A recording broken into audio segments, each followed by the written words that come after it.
It's starting. You got me all right? Yep. All right. There's a fight going on down the street. That might not be in there. All right.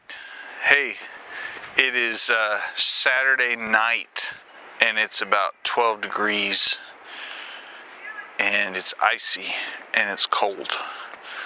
But that makes me think about Christmas. When Luke and Matthew are the two that wrote in their Gospels about the Christmas time stuff, the things that we celebrate at Christmas. And here, let's walk some, stay warm here. They write about some stuff that, if you really think about it, is really horrible. Like Mary and Joseph. Mary is pregnant and they're not even married, and there's disgrace, and Joseph is thinking about divorcing her, so there's shame with that. There's fear of death, because that was the punishment for adultery, and fear from Zechariah when the angel appears to him while he's going about his business. There's the disgrace of, they have to move to a completely different town for the census because there's a wicked king that wants to count how many people he has so he can raise taxes.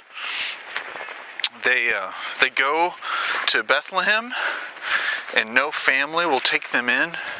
Middle Eastern hospitality was a big deal, and there's shame on the whole city of Bethlehem, really, because the inn, it says there's no room for them in the inn, and for somebody to sleep in a bed and make a pregnant woman go out and sleep in a barn, that's disgrace. And then just the horror of having a baby in that kind of environment, it's terrible. It's terrible when they leave, right after the birth, they have to flee to Egypt, this whole other country, a whole different language. After they flee, there's a massacre of every child, every boy under the age of 2 in Bethlehem. Is a horrible, terrible thing. Luke and Matthew don't focus on all that bad stuff happening. And they don't draw us in to have pity on Jesus or Mary or Joseph. They don't focus on how horrible it is and how pitiful they were. They just talk about it. And it's kind of like, what in the world? Weren't those bad? Wasn't that awful? But the thing that I get reminded of, and I just realized that this year, is that everything that's written in the Gospel of Matthew, everything that's written in the Gospel of Luke, was written after it happened. Come over this way, you're going to run into a tree. Everything that was written after the gospel.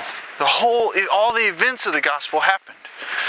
Everything that's written in there, especially in Luke, really think about Luke, happened after the entire book of Acts happened.